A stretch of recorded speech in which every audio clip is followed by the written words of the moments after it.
Mary Liana. Di video ini saya akan menjelaskan tugas resumen saya, yaitu buku yang saya resum adalah buku Assessing Speaking. Di buku Assessing Speaking ini ada judul buku yaitu Assessing Speaking, tahun terbit 8 Juni 2004. Penulis yaitu Sari Luoma, penerbitnya Cambridge University Press. Jumlah halamannya yaitu 212 halaman.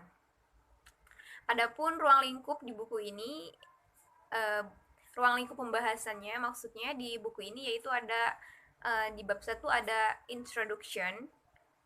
Di introduction itu ada beberapa materi, yaitu yang pertama skenario 1, yang kedua the cycle of assessing speaking, yang ketiga the organization of the books. Di bab 2 yaitu ada the nature of speaking, yaitu ada beberapa materi. Yang pertama itu describing spoken language, yang kedua the sound of speech, yang ketiga spoken grammar, yang keempat grammar in planet and new planet speech, yang kelima two word, two examples, yang keenam the internal structure of idea units, yang ketujuh words, spoken word, yang ke-8 specific and generic word. Di yang ke-9 itu ada word use study of assessing speaking. Yang ke-10 ada conclusion. Yang pertama saya akan menjelaskan tentang introduction. Di introduction yaitu ada isinya keterampilan berbicara merupakan bagian penting dari kurikulum bahasa mengajar. Dan ini membuat mereka menjadi objek yang sangat penting, karena menilai berbicara itu sangat menantang karena jumlahnya yang sangat banyak, faktor-faktor yang mempengaruhi kesan kita terhadap baiknya seseorang dalam berbicara bahasa. Selanjutnya saya akan menjelaskan tentang skenario. Ada 2 penguji dan 2 penguji di ruang penguji. Kedua peserta ujian memiliki 4 gambar di depan mereka, dan mereka membangun sebuah cerita bersama. Di akhir cerita mereka, salah satu penguji bertanya kepada mereka beberapa pertanyaan yang kemudian menutup diskusi. Pengucapan selamat tinggal kepada peserta ujian dan menghentikan tipe recorder. Setelah peserta ujian pergi, penguji akan tetap menandai penilaian mereka pada formulir dan kemudian membuat ringkasan diskusi tentang fitur terkuat dan kelemahan dari setiap kinerja mereka. Seseorang peserta ujian memiliki aksen yang kuat tetapi banyak berbicara dan terbiasa cukup banyak kosakata. Yang lain tidak berbicara begitu banyak tetapi jawabannya sangat akurat. Keduanya diberi skor yang sama. Ini adalah bagian lisan dari baterai penilaian bahasa komunikatif. Kebanyakan diambil oleh anak muda yang telah belajar bahasa asing di sekolah dan mungkin mengambil kelas tambahan sebagai salah satu hobi mereka.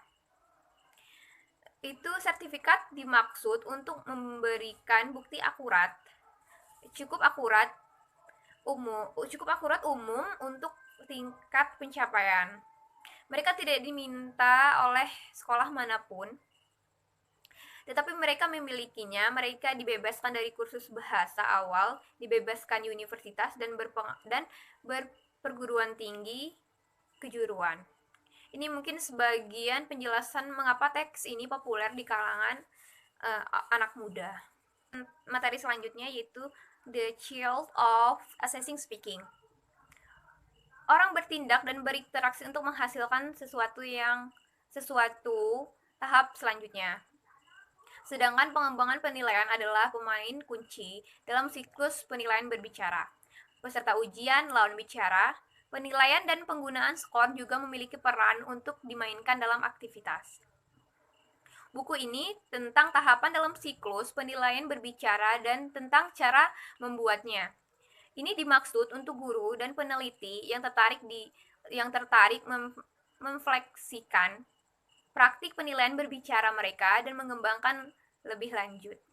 Di bab 2 saya akan membahas tentang the nature of speaking. Dalam bab ini, yaitu menyajikan cara berbicara dibahas dalam linguistik terapan. Saya akan membahas deskripsi linguistik dari bahasa lisan. Berbicara sebagai interaksi dan berbicara sebagai aktivitas sosial dan berbasis situasi. Semua perspektif ini melihat berbicara sebagai bagian integral dari kehidupan sehari-hari orang. Bersama-sama, mereka membantu mengembangkan penilaian, membentuk pemahaman yang jelas tentang apa arti mampu berbicara dalam suatu bahasa dan kemudian mentransfer pemahaman ini ke dalam desain tugas dan kriteria penilaian. Semakin banyak fitur tes yang konkret, ini diarahkan pada fitur khusus berbicara. Semakin pasti bahwa hasilnya akan menunjukkan apa yang dimaksudkan menunjukkan yaitu kemampuan berbicara suatu bahasa. Selanjutnya yaitu the sound of speech. Ketika seorang mendengar seseorang berbicara, mereka memperhatikan apa itu speaker, terdengar seperti hampir secara otomatis. Atas dasar apa mereka mendengar, mereka membuat beberapa penilaian tertatif dan mungkin bawah sadar kepribadian pembicara, sikap daerah asal dan penutur asli, atau pandangan status berbicara. Sebagai pembicara, disadari atau tidak, orang menggunakan ucapan mereka untuk menciptakan citra diri mereka kepada orang lain. Selanjutnya yaitu spoken grammar, yaitu dilakukan secara umum. Pelajar dilihat untuk melanjutkan dari pengetahuan beberapa struktur ke pengetahuan lebih banyak, dari penggunaan struktur sederhana hingga penggunaan yang lebih rumit lagi. Selanjutnya yaitu grammar in plaintext and plaintext speech. Tentu saja ada beberapa situasi dan mana fitur tata bahasa yang kompleks dan pengaruh bahasa tertulis yang tinggi tidak hanya untuk umum tetapi juga diharapkan dapat sangat dihargai. Contohnya termasuk pidato, ceramah, presentasi, konferensi, dan diskusi ahli, di mana pembicara mewakili instruksi atau profesinya. Selanjutnya yaitu the internal structure of idea units. Banyak unit ide yang diucapkan adalah klausa, cara tata bahasa, tetapi cara bahwa unit gagasan struktur seringkali sedikit berbeda dari standar klausual tertulis. Dua struktur yang jelas termasuk dalam penggunaan bahasa yang diucapkan adalah topikalisasi dan ekor. Yang selanjutnya yaitu word, spoken word. Banyak skala penilaian untuk berbicara termasuk deskripsi menggunakan kosakata. Selanjutnya yaitu specific and generic word. Beberapa bentuk bahasa tertulis membutuhkan penggunaan kata-kata khusus untuk membuat jenis apa yang sedang dibicarakan, misalkan instruksi tertulis untuk cara mengatur kursi, kantor, dan lain-lain. Selanjutnya yang terakhir yaitu adalah conclusion. Di bab ini membahas berbicara sebagai interaksi yang bermakna antara orang. Beberapa analisis linguistik terapan, terutama yang itu fokus pada ciri-ciri linguistik. Mungkin pada pandangan pertama untuk tampak menekankan bentuk pada biaya makna, tetapi pada kenyataannya konsep yang digunakan di dalamnya terkait erat dengan makna juga. Pemahaman pengucapan adalah contoh kasus bagi mereka yang baru dalam penilaian berbicara. Paling poin penting untuk diingat dari deskriptif linguistik lisan bahasa adalah sifat khusus dari tata bahasa, lisan, dan kosakata. Ini sangat penting dalam membuat kriteria penilaian mengenai fitur interaktif dan sosial dalam berbicara. Hanya sedikit orang yang mempertanyakan referensi untuk memahami setiap apa berbicara itu. Saya akhiri, wassalamualaikum warahmatullahi wabarakatuh.